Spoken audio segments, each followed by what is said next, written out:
here with the 10th lecture of electrostat and पिछले 9 class में हमने पूरा का पूरा स्टडी किया था कूलम्स लॉ। क्या होता है कूलम्स लॉ, कैसे हम उसको अप्लाई करते हैं, एटस्ट्रा जैसी चीज़ें हमने कर ली थी। तो आज की क्लास में हम लोग लेके आए हैं एक और इम्पॉर्टेंट सा कॉन्सेप्ट, और इस कॉन्सेप्ट को हम लोग कहते हैं इलेक्ट्रिक फील्ड, है ना। अब इसको समझिएगा कि इलेक्ट्रिक फील्ड क्या है और कैसे हम इसको स्टडी करते हैं और ये इम्पोर्टेंट क्यों है। ठीक, सुनो एक चीज़ समझे। जैसे मान लो तुम्हारे पास एक चार्ज है यहाँ पे, जैसे एक चार्ज लिया मैंने क्यों। अब तुम्हें मैं एक सवाल पूछूं सिंपल सा, मुझे बताओ क्या ये चार्ज अपने आसपास के चार्जेस पे फोर्स लगा सकता है। तुम बोलोगे सर बहुत सिंपल सवाल है, बिल्कुल लगा सकता है। ठीक है, मतलब अगर ये चार्ज आप कंसिडर करेंगे तो इसके आसपास अगर आप कोई और चार्ज रख देंगे सपोज यहाँ, तो सर ये वाला चार्ज कैपिटल क्यू इस स्मॉल क्यू नॉट पे ज़रूरी से एक फोर्स एग्जर्ट करेगा, जिस फोर्स को आपने कूलम्स फोर्स कहा हुआ है, हम वो जानते हैं। ठीक, तो मान लो अगर मैं ये चार्ज थोड़ा दूर रख दूं, अब है ना, मान लो इतनी डिस्टेंस पे नहीं, थोड़ा दूर रख दूं यहाँ पे, तो क्या अब भी ये फोर्स लगा पाएगा इस पे? जी बिल्कुल सर, अब भी लगा पाएगा। ठीक, लेकिन सर अब ना फोर्स का मैग्नीट्यूड थोड़ा कम हो चुका होगा। क्यों कम हो गया होगा भाई? क्योंकि डिस्टेंस बढ़ चुकी है। ठीक, तो मुझे बताओ जैसे जैसे मैं इस चार्ज को दूर लेके जाऊंगा, क्या ये चार्ज हमेशा इस पे फोर्स लगाता जाएगा? आंसर इज नो सर, ऐसा नहीं होगा। बल्कि ये जो चार्ज है ना कैपिटल क्यू, किसी एक पर्टिकुलर लिमिट तक ही बाकी चार्जेस तक, किसी एक पर्टिकुलर डिस्टेंस तक ही बाकी चार्जेस पे फोर्स एग्जर्ट कर सकता है। जैसे सोचो, मान लो ये capital Q charge in charges पर, अपने आसपास वाले चार्जेस पर सिर्फ यहीं तक फोर्स लगा सकता है। समझ गए ना। ठीक, इससे बाहर आप कोई भी चार्ज रखेंगे तो उस पर फोर्स नहीं लगेगा। सपोज मान लो तुमने यहाँ चार्ज रखा, तो इस चार्ज पर नेट फोर्स कितना होगा? ज़ीरो। आप समझ गए ना, मतलब तुम बोलोगे सर इस वाले कैपिटल क्यू की ताकत सिर्फ इतनी है कि ये सिर्फ यहाँ तक फोर्स लगा सकता है, इस लाइन तक। ठीक है, इससे बाहर ये फोर्स नहीं लगा सकता बाकी चार्जेस पे। ठीक, तो बेटा एक चीज़ को समझो, तो ये जो जगह है ना इस चार्ज कैपिटल क्यू के आसपास, the space around this charge capital Q wire it can exert force on other charges, उसे हम लोग कहेंगे इलेक्ट्रिक फील्ड। मतलब ये चार्ज क्यू अपने आसपास सर्टेन रीजन में ही बाकी चार्जेस पे फोर्स लगाएगा। जैसे मैं बोलूँ कि यहाँ तक ही ये बाकी चार्जेस पे फोर्स लगा सकता है, इस रीजन से बाहर तुम चार्ज को रखोगे तो ये कैपिटल क्यू उन पे फोर्स एग्जर्ट नहीं कर पाएगा। तो तुम बोलोगे सर ये जो है ना, ये वाला जो आप मार्क कर रहे हो, ये जो जगह है इसके आसपास जहाँ जहाँ तक ये बाकी चार्जेस पे फोर्स लगा सकता है, इस जगह को हम लोग, इस रीजन को हम लोग इलेक्ट्रिक फील्ड कहते हैं। समझ आई बात? तो ये है वो रीजन जहां पर ये कैपिटल क्यू बाकी चार्जेस पे फोर्स लगा सकता है। ठीक है ना। Okay, so what I am trying to say is this is the space, है ना, space around charge capital Q, around charge where it can exert force on other charges, है ना, जहाँ पे ये फोर्स बाकी चार्जेस पे लगा सकता है। ठीक है, is called as electric field. हम कहते हैं कि ये इस चार्ज का इलेक्ट्रिक फील्ड है। तुम्हें बात समझ आ रही है? ठीक है ना।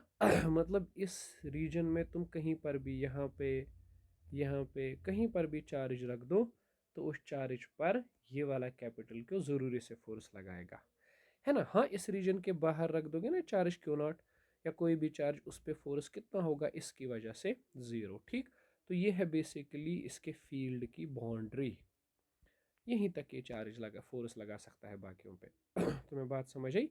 या हम ये कह सकते हैं कि ये जो पार्ट है ना, जो ये कलर्ड पार्ट है, ये इसका स्फीयर ऑफ इन्फ्लुएंस है ना। स्फीयर कहना सही नहीं होगा, रीजन ऑफ इन्फ्लुएंस है। ठीक, यानी यहाँ तक ही ये बाकी चार्जेस के ऊपर फोर्स लगा सकता है, इस रीजन को हम लोग इलेक्ट्रिक फील्ड कहते हैं। ये बराबर वैसे ही जैसे तुमने 11th क्लास में ग्रेविटेशन पढ़ा था। ठीक है ना। ओके, जैसे मैं तुम्हें एक सिंपल सी एग्जांपल दूं, एक क्रिकेटर जब खेलता है ना, तो वो कहाँ कहाँ तक बॉल को फेंक सकता है? फेंकने को तो वो कहीं दूर तक भी फेंक सकता है, लेकिन मुझे बोलो वो सिर्फ उसी रीजन तक का जिम्मेदार है जिस रीजन में बाउंड्री है, ठीक है। उससे बाहर बॉल गिरे, फटे, पड़े, whatever happens to the ball after that boundary, ये उसकी जिम्मेदारी नहीं है। बट सोचो उस बाउंड्री से पहले कोई कैच पकड़ ले, कोई थ्रो मारे या वट एवर हैपन्स, उसका डायरेक्ट इन्फ्लुएंस उसी पे पड़ रहा है ना। तो वो कहता है, वो क्रिकेटर कहेगा कि भाई ये ग्राउंड जो है ना, इस टाइम पे यही मेरा फील्ड है, मैं इसी फील्ड तक रिस्पॉन्सिबल हूँ, बॉल के साथ क्या होता है, ठीक है। मतलब वो उसका इन्फ्लुएंस है, रीजन ऑफ इन्फ्लुएंस है। अच्छा, इससे एक अच्छी एग्जांपल समझो। जैसे तुम लोग सारे दादा दादा तो हो तुम लोग, है ना, दादागिरी जमाते हो अपने छोटे भाई बहनों पे, है ना, अपने घर वालों पे रोब भी जमाते हो, लेकिन कहाँ, घर में ही ना, घर से बाहर थोड़ी चलेगा, ठीक है। समझ गए ना बात को, घर से बाहर नहीं चलेगा भाई, सिर्फ घर में ही चलता है, ठीक। तो तुम्हारा जो फील्ड है वो क्या है, वो घर तक ही है, ठीक है, उससे बाहर तुम्हारा फील्ड नहीं है, ठीक है ना। उससे बाहर कोशिश भी मत करना, पिटोगे, समझ ही बात। तो ये चीज़ समझ गए ना।